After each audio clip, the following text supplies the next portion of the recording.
Miss Minnick, real quick before I start, I have my AirPod in just to make sure that the audio is good and that it's not crappy because I have my phone propped up. So just before I start, get that out of the way. Right.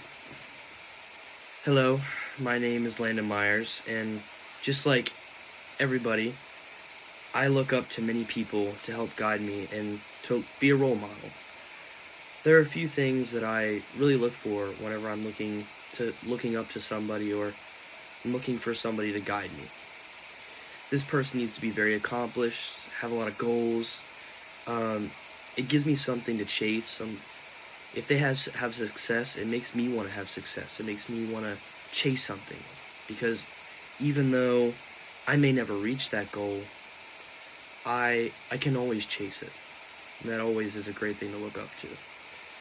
But most importantly, this person, no matter what happens in their life, they need to stay themselves. So even if they're the most famous person ever, or if they're the best at what they do, they're themselves no matter what, and they're humble about it. There's only one person that really stands out to me in my life that does all these things, and that person is Mike Trout. He is a current MLB baseball player who plays for the Los Angeles Angels. He has played for them since he was drafted back in 2009, the year after I was born, so he has been in the league a very long time. He is regarded as one of the greatest baseball players of all time and has been throughout his entire career, up until lately as he's had a few injuries as he's gotten old. He's a great role model as a person and has been this way his entire career. He has always been a role model, person and baseball player, on and off the field. And this is why he deserves a eulogy.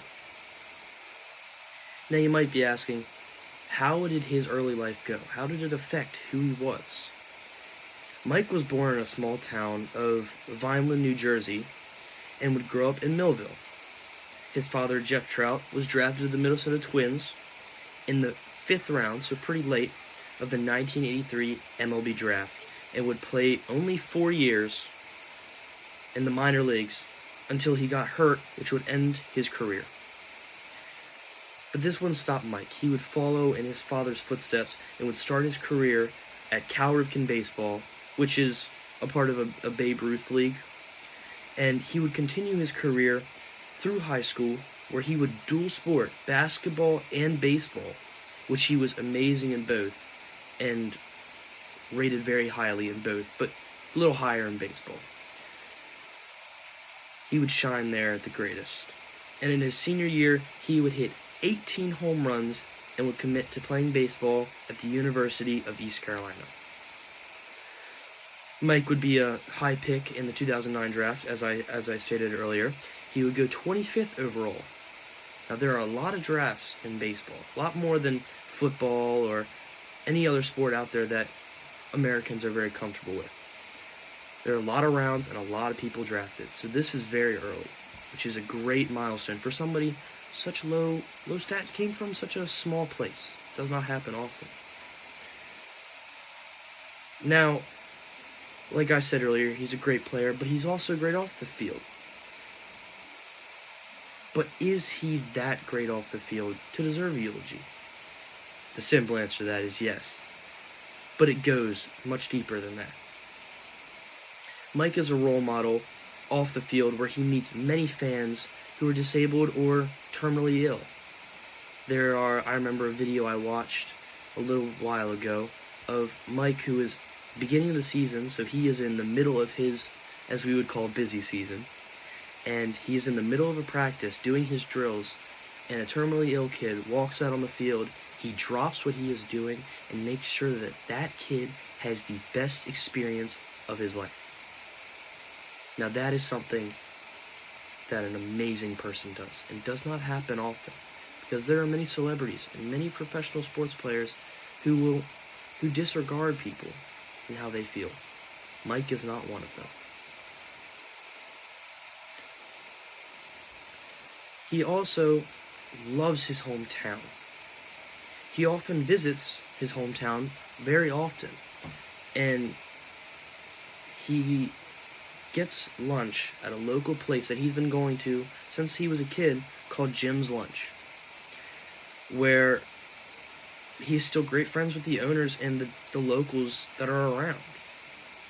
And that hasn't, and even though he's going to be a Hall of Famer, and he has one of the best careers of all time, and has made millions of dollars, and is very successful, it hasn't changed how he acts towards them. He's just himself. Now, I've talked about how he was a prospect a lot, and that's important. But what has he actually achieved in his career?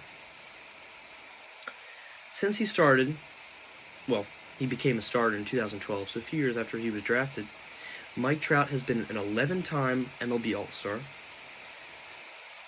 3-time MVP of the American League. He is also a 9-time Silver Slugger Award winner, which is given to the best hitters of the league each season. And that just shows just some of the things that he's done, and he's able to do that while still being an amazing person. And I think that is truly incredible. Mike Trout is a beautiful soul, who even though he is a great baseball player and very famous, he never lets it get to his head, and knows his priorities, which is baseball, family, and making other people happy. And that's really obvious when you see him play, and you see him do basically anything. And I think that's very inspiring. Mike Trout is who I want to follow and how I act and treat other people, no matter what happens to me or where I go in life, because he is such an amazing person. And he deserves this beautiful eulogy. Thank you.